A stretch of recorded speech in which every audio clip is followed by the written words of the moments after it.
Lihat ya, orang miskin nih. Ada seorang laki-laki pulang ke rumah.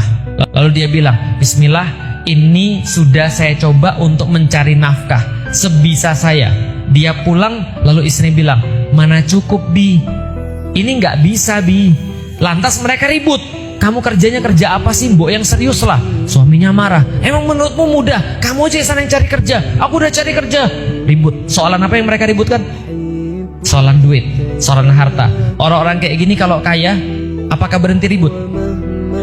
Apa berhenti ribut? Sekarang saya mau nanya, ibu-ibu dan bapak-bapak yang sudah nikah nih, ributnya itu biasanya setelah punya uang atau sebelum punya uang? Sebelum punya uang atau setelah punya uang? Sebelum dan sesudah punya uang, perfect. Lebih banyak orang ribut sebelum punya uang atau sesudah punya uang? Setiap kenikmatan yang Allah tambah itu potensi untuk mendapatkan ujian. Setiap kenikmatan yang Allah tambah potensi mendapatkan ujian. Maka pola pikir kita terhadap harta, pola pikir kita terhadap apapun itu menentukan kita tuh keluarganya mau kemana. Contoh, kalau keluarganya sudah dibilang, oke, bismillah, kita nikah karena Allah. Apa maksudnya nikah karena Allah? Berarti kata Allah adalah yang dimaksud dengan menikah karena Allah adalah dia mencintai karena Allah. Artinya apa? Yang membuat dia senang itu harusnya Allah, yang membuat dia sedih itu harusnya Allah. Dia bertemu karena Allah, berpisah juga karena itu, maksudnya menikah karena Allah. Berarti yang jadi patokan dalam pernikahan dia semuanya karena.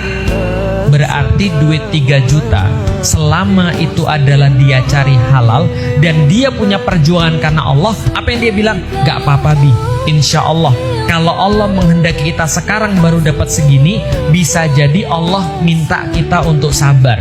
Kenapa? Karena Allah gak mungkin menelantarkan hamba-hambanya. Ayo berusaha Bi, bismillah, insya Allah kalau Abi serius, kalau Abi rajin, mudah-mudahan Allah kasih kita lebih banyak. Besok suaminya dapat 100 juta per bulan. Apa kata istrinya? Ini bukan uang kita, ini adalah uang yang dititipin kepada kita. Kalau kita salah untuk membelanjakan uang ini jadi dosa buat kita. Kalau kita benar membelanjakan uang ini jadi pahala buat kita. Cara pikirnya beda nggak? Beda. Kalau ada orang yang nggak punya Allah, kira-kira cara pikirnya gimana? Semuanya materi, semuanya diukur gara-gara itu. Sekarang kita jadi tahu kenapa banyak orang ribut. Karena mereka tidak punya Allah. Maka kalau mereka nggak punya Allah, mereka mau mikir dengan cara apa lagi? Yang nggak ada. Pembenaran itu semuanya nggak ada karena mereka nggak punya Allah. Begitu niat kita salah, maka semua perbuatan-perbuatan kita akan mengikuti. Sekarang coba fokus di dalam kehidupan rumah tangga kita. Coba di checklist, coba dicatat. Ini penting. Apa sih yang membuat kita itu ribut sama suami kita? Apa yang membuat kita itu cekcok dalam rumah tangga? Coba di list tuh. Jadi kata Rasulullah, bukan kemiskinan yang aku khawatirkan atas kalian, tapi kata Rasulullah, coba perhatikan, lihat ya, tapi dibukakan pintu-pintu dunia bagi kalian.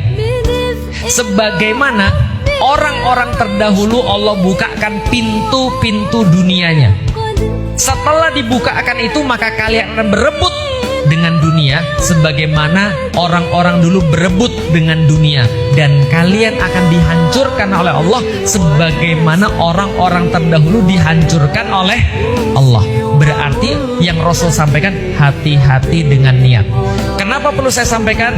Karena kalau ada orang muslim miskinnya dia masalah dengan harta, maka kayanya tidak akan pernah membuat dia tidak punya masalah. Sama aja.